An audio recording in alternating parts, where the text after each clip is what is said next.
टूनी बेटा, मैं काम पे जा रही हूँ। कल भी मुझे देरी हो गई थी तो मालिक ने बहुत बातें सुनाई थी।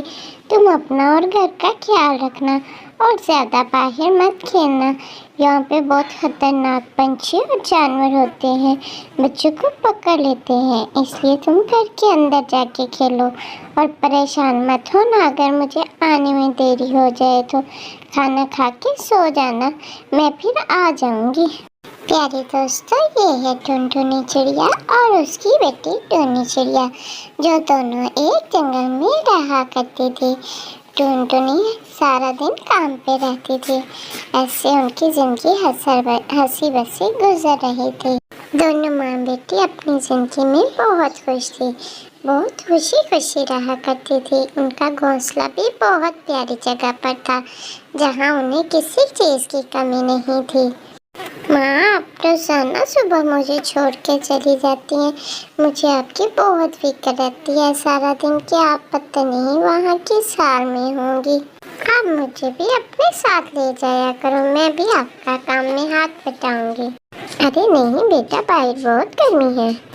माँ, आप भी तो इतनी गर्मी में काम करती हो ना, मैं भी आपके साथ चलूंगी। मैं आपका ख्याल रखूंगी। बेटा, इसकी कोई ज़रूरत नहीं, तुम घर रहो। अच्छा ठीक है माँ, लेकिन आप अपना बहुत ख्याल रखेंगे और कोशिश करेंगे कि जल्दी घर आओ। अच्छा ठीक है मेरी माँ, जाने तो दो। फिर टुनटुनी टूनी को समझा बुझाकर घर से काम के लिए निकल जाती है। उसको रास्ते में बहुत प्यास लगती है। वो वहाँ पानी पीने के लिए रुक जाती है, लेकिन पानी उसको अच्छा नहीं लगता, इसीलिए वो सोचती है कि नहीं पीती, शायद कोई जहरीला ना हो। इतना अभी वो सोच ही रही थी कि उधर खड़ी थी कि उस पर एक बाज हमला कर देता है। वो उसे बहुत ज़्यादा जख्मी कर देता है। टुनटुनी बहुत चीखती चलाती है, लेकिन उसकी मदद के लिए वहाँ पास कोई भी नहीं था, और वैसे भी बाज का मुकाबला करने के लिए कोई भी नहीं आता था। इसलिए बाज टुनटुनी को बहुत ज़्यादा जख्मी कर देता है और खाने के लिए अपने साथ ही उठा कर ले जाता है।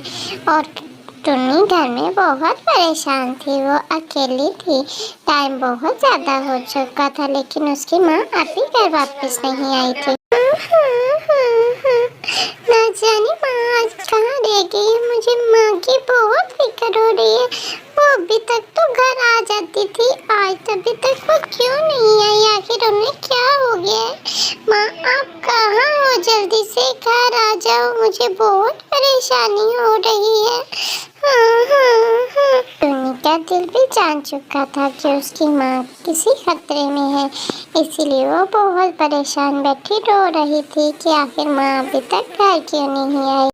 टुन्नी बहुत ज़्यादा रो रही थी। उसकी आवाज़ सुन के आसपास के पंछी भी परेशान हो रहे थे। क्या है टुन्नी को, क्या हुआ है? वो आवाज़ सुनते ही उसकी हमसाई एक कबूतरी जो टुन्नी से आकर पूछती है, क्या है, तुम इतना क्यों रो रही हो?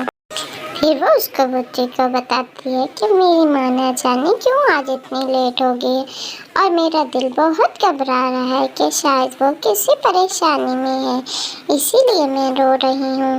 टुन्नी बेटा, तुम परेशान मत हो, तुम्हारी माँ किसी काम में फंस गई होगी, इसीलिए देरी होगी। तुम रोना बंद करो, वो भी आती ही होगी। लेकिन टुन्नी का दिल जान चुका था कि उसकी माँ किसी खतरे में है, इसीलिए वो ज़ोरों का तार रोती जा रही थी, लेकिन उसकी माँ लौटकर नहीं आई। काफ़ी दिन गुजर गए, उसने माँ को तलाश भी किया, लेकिन उसकी माँ उसको कहीं नहीं मिली। थोड़े दिनों बाद टुनटुनी जिसके पास काम करती थी, उसका मालिक आ जाता है।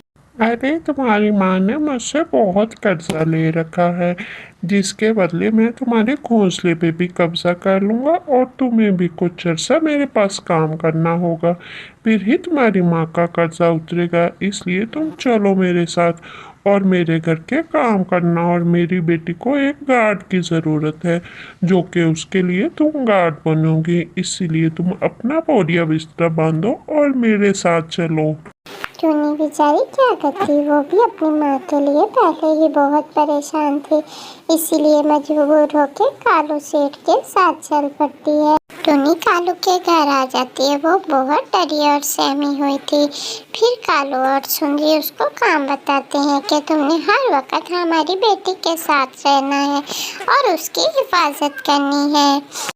अगर उसे कुछ हुआ तो मैं तुम्हें जिंदा नहीं छोड़ूंगा, इसीलिए तुम्हें अपनी पूरी जी जान लगाकर मेरी बेटी की हिफाजत करनी होगी। चलो टोनी की एक परेशानी तो खत्म हुई थी, वो अकेली थी। यहाँ उसने कालू के घर ही रहना था, इसलिए वो मान जाती है और सुंदरी के घर ही रहना शुरू कर देती है। कालू और सुंदरी बहुत बुरे थे, बहुत ही जालिम किस्म के थे, बस इसीलिए टोनी थोड़ी परेशान थी। टोनी को डराता धमकाता है कि तुम अगर यहाँ से जाने की सोचोगी तो मैं तुम्हें जिंदा नहीं छोड़ूंगा। टोनी भी बहुत डर और सहम गई थी, इसीलिए वो कहती है नहीं नहीं, मैं यहाँ से कहीं नहीं जाऊंगी और आपके यहाँ बहुत ही मेहनत से काम करूंगी, आपको कोई परेशानी नहीं होगी। फिर कालू बोलता है सुंदरी से कि इसको अपने जानवरों के पास एक छोटी सी जगह दे दो, यहाँ ये अपना घोंसला बना ले और वहाँ रहा करेगी। आज से इसका घोंसला मैं किराए पे दे दूँगा, उससे जो किराया मिलेगा इसने जो इसकी माँ ने जो कर्ज ले रखा था वो पूरा हो जाएगा, तो इसका घोंसला इसको वापस दे देंगे। कालू और सुंदरी अपने काम करने वाले नौकरों पर बहुत जुल्म करते थे, उनसे ज़रूरत से ज़्यादा काम लेते थे और फिर भी उनके पैसे भी जल्दी नहीं देते थे।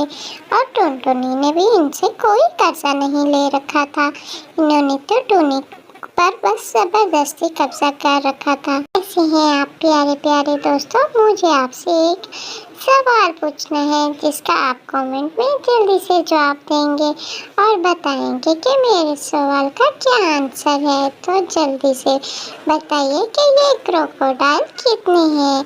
आप तो गिनती जानते ही होंगे, इसीलिए जल्दी से गिनकर बताइए, क्योंकि मैंने बहुत दफ़ा गिनती की है लेकिन फिर भी गलत हो जाती है। क्या ये 7 है या 9 है या 8 है? तो जल्दी से कमेंट करके बताइए कि ये क्रोकोडाइल कितने हैं। और हाँ, जल्दी जल्दी कमेंट किएगा और लाइक भी आज ज़्यादा से ज़्यादा करने हैं। मुझे आज अपने वीडियो पे बहुत सारे लाइक चाहिए और सबसे ज़रूरी बात, चैनल को सब्सक्राइब करना मत भूलिएगा। तो जल्दी से चैनल को सब्सक्राइब करिए और कमेंट में आंसर ज़रूर दीजिएगा। चलिए आगे देखते हैं प्यारी सी वीडियो। टोनी और लूसी दोनों जंगल में खेल रहे थे कि वहाँ एक टाइगर आ जाता है। टाइगर देखता है तो वो लूसी पर हमला करने लगता है, तो टोनी जल्दी से उसकी जान बचा लेती है और उसको टाइगर से दूर लेकर चली जाती है। फिर वो दोनों डरे सहमे घर आती हैं। सुंदरी उनसे पूछती है तो लूसी सारी बात बताती है कि टाइगर ने मुझ पर हमला कर दिया था। वो सारी बात अपनी माँ को बताती है कि टोनी ने कैसे उसकी जान बचाई। टोनी ने अपनी जान की फिक्र ना करते हुए मेरी जान बचाई। वो सारी बात जब माँ को बताती है तो माँ बहुत खुश होती है और बहुत ही ज़्यादा दुखी भी होती है कि हमने टोनी के साथ कितना बुरा सलूक किया और उसने मेरी बेटी की जान बचाई। उसे अपने किए के से दुख होता है, इसीलिए वो टोनी को अपने पास बुलाती है और उससे कहती है कि आज के बाद जैसे मेरी बेटी लूसी है, तुम भी मेरी वैसे ही बेटी बनकर रहोगी। तुम्हें यहाँ कोई परेशानी नहीं होगी। आज से तुम मेरी बेटी हो और जिस कमरे में लूसी रहती है तुम भी वहाँ ही रहोगी।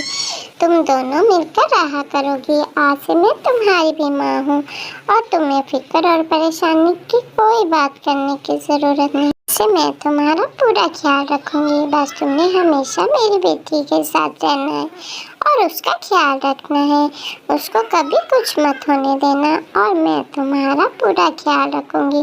तुम्हें अब इस घर में कोई परेशानी नहीं होगी। बस वो टोनी से माफ़ी मांगती है और फिर टोनी खुशी खुशी उनके साथ रहने लग जाती है।